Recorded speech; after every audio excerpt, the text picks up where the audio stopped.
Today's generation is that there's not enough deference to those who paved the way for them. I'm not saying they don't feel it. I'm saying they don't articulate it enough. It's like a passerby statement. You mention somebody and you show respect, but it's not enough reverence. You see what I'm saying? I mean, it's like, I'm from Hollis, Queens, New York. Okay. You know what I'm saying? I couldn't shine Kenny the Jet Shoes, nor Kenny Anderson, nor Stephon Marbury, nor any of these guys. You understand? I'm saying Dwayne Pearl Washington, Rod Strickland, and the crew. The GOAT to me is not longevity.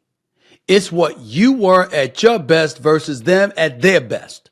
And what level of adversity you faced at the time you were being your best. Stephen A. Smith just did what Stephen A. Smith does best. He went absolutely nuclear on the GOAT debate. But this time, he didn't just pick sides. He questioned everything. He looked at Michael Jordan's 6 rings and LeBron James' 23-year reign and said neither of them are real legends the way we think.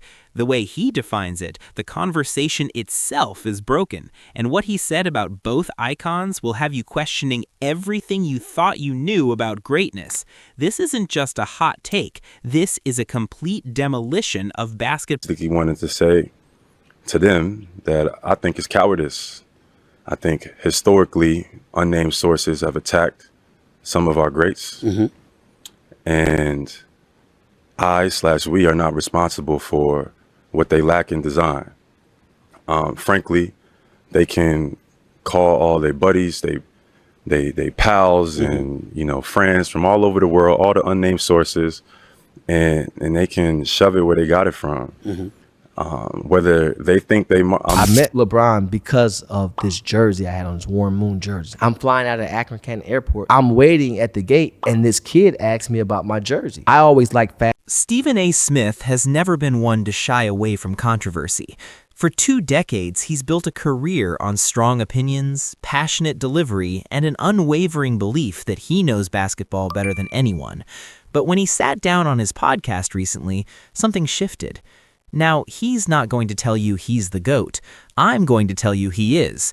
I'm going to tell you it damn sure ain't LeBron. But I'm also going to tell you that's not a disrespect to LeBron, Smith declared. The statement was classic Stephen A., firm, definitive, and designed to provoke.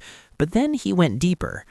The thing that we have to understand that's important about this conversation is when we debate the GOAT, the negativity of it comes from LeBron and his camp, nobody else, Smith said on First Take.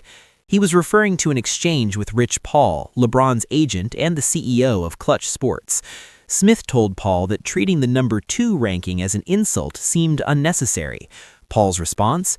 It is an insult. That moment crystallized something for Smith. The debate wasn't just about basketball anymore. It was about ego, about branding, about a relentless push to reshape history. We are not some PR machine for you, Smith fired back. Michael Jordan didn't say that about himself. Kobe Bryant didn't say that about himself. Kareem Abdul-Jabbar didn't say that about himself. Nobody's called themselves the greatest at anything but that man and his camp. Stephen A. had drawn a line in the sand, but his definition of real legends goes far deeper than just stats. Subscribe to hear his most controversial take yet. He decided to go back to the series that pretty much ended it for a lot of people when it came to this GOAT debate, and that was the 2011 NBA Finals series, where LeBron James was, I don't even know what to say. He was absolutely terrible. And I saw those finals. It was absolutely disgraceful. And Stephen A. Smith was essentially saying here that, look, that finals pretty much ended the GOAT debate between Now, I know LeBron. I've done a lot of old man LeBron clips, but don't forget just how much of a monster young LeBron was. Look at him. Junkyard dog down there in the... For Stephen A. Smith, the GOAT debate isn't about longevity. It's about moments.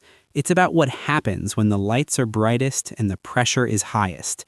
And for him, one series defines why LeBron James will never be Michael Jordan.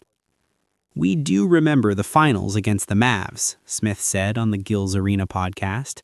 We do remember that you struggled in the fourth quarter of 4 consecutive games. We do remember that Jason Terry and J.J. Barea were guarding your ass and you didn't do something about it. The 2011 NBA Finals is the scar that won't heal. LeBron James, in his prime, coming off back-to-back MVPs, averaged just 17.8 points per game against the Dallas Mavericks. In the fourth quarters of games 3 through 6, he scored a combined total of 4 points. I'm just saying that you look at something like that don't stop you from being number 2, but it will stop you from being number 1, because you know what Jordan would have done, because Jordan did it, Smith explained. Jordan was 6-0 in the finals. He never even allowed a series to go to Game 7. He averaged 33.6 points in championship series. The contrast for Smith is undeniable. It's all debatable in people's eyes, but not to me when it comes to Jordan. The 2011 indictment is powerful, but Smith also has praise for LeBron, praise that makes his critique even more devastating. The next chapter reveals where Smith actually ranks the king. Plans to make anti-tanking rule changes for next season. The league offers conversations with stakeholders from the Board of Governors, Competition Committee, and GMs have been intensifying dialogue about protected.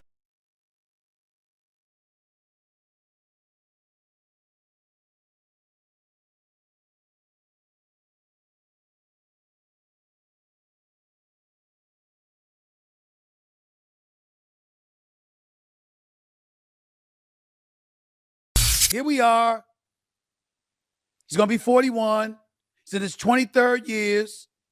Stat padding his way to ignorant folks out there thinking that's going to make him the GOAT over Jordan, not realizing that most of the stuff it took him to do in 20 plus years, Jordan did in 30. For all his criticism, Stephen A. Smith has never denied LeBron James's greatness.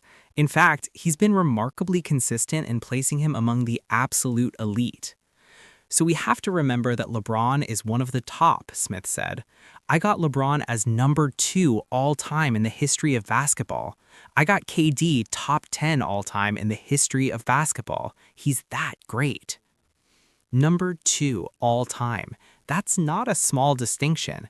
In a league with thousands of players over 75 years, being ranked second only to Michael Jordan is an achievement beyond comprehension. Smith also extended praise to other modern legends, calling Stephen Curry the greatest shooter God has ever created.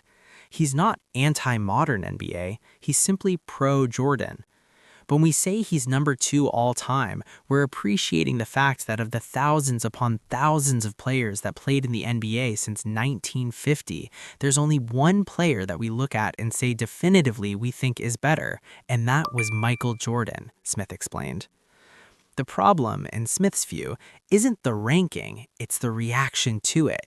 You act like it's an insult, Smith recalled telling Rich Paul. And that reaction, the refusal to accept anything less than the top spot, is what creates the negativity surrounding the debate. Smith's ranking is clear, but his most personal attacks on LeBron's legacy are yet to come. The next chapter reveals the stat-potting accusation that has LeBron's camp fuming. Perhaps the most inflammatory thing Stephen A. Smith has ever said about LeBron James came in October 2025. Sitting on his podcast, Smith accused the king of something that cuts to the heart of his legacy. He's going to be 41. He's in his 23rd year, stat padding his way to make ignorant folks out there think that's going to make him the GOAT over Jordan, not realizing that most of the stuff it took him 20 plus years to do, Jordan did in 13, Smith declared. Stat padding. It's the ultimate accusation against any player.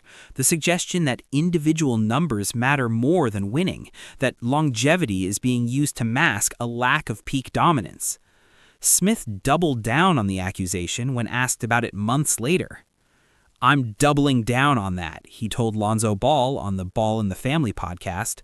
Who the hell don't know that? We don't look at the Lakers and see a championship team. You ain't beaten Oklahoma City. You ain't beaten Denver. Just understand, it don't buy you GOAT status. You're not getting that. The context mattered.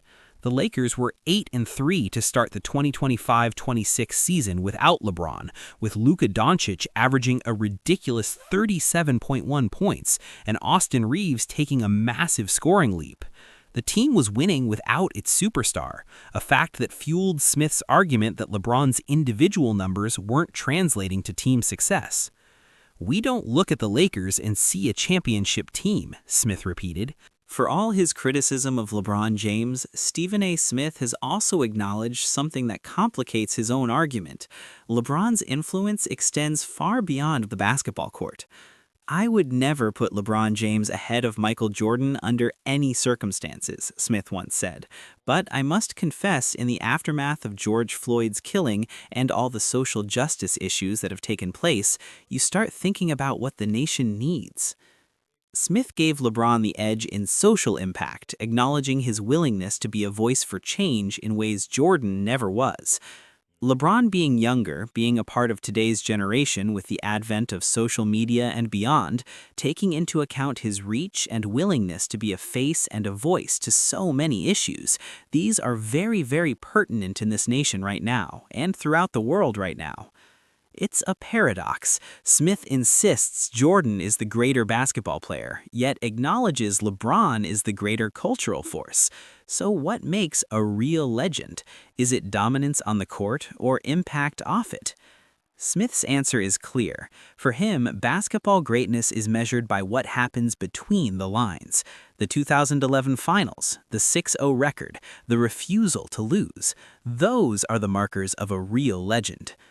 LeBron's camp disagrees, and Stephen A. Smith went off on Michael Jordan and LeBron James. He called the debate broken. He questioned what makes a real legend. And in the end, he landed where he always lands, on Jordan's side, with LeBron as a respectful but distant second. The irony? His own arguments reveal the complexity. Jordan was feared. LeBron is respected. Jordan dominated his era. LeBron has shaped society. Both are legends, but for Smith, only one wears the crown. Who's right? Stephen A. defending Jordan's throne, or LeBron's camp pushing for a new definition of greatness?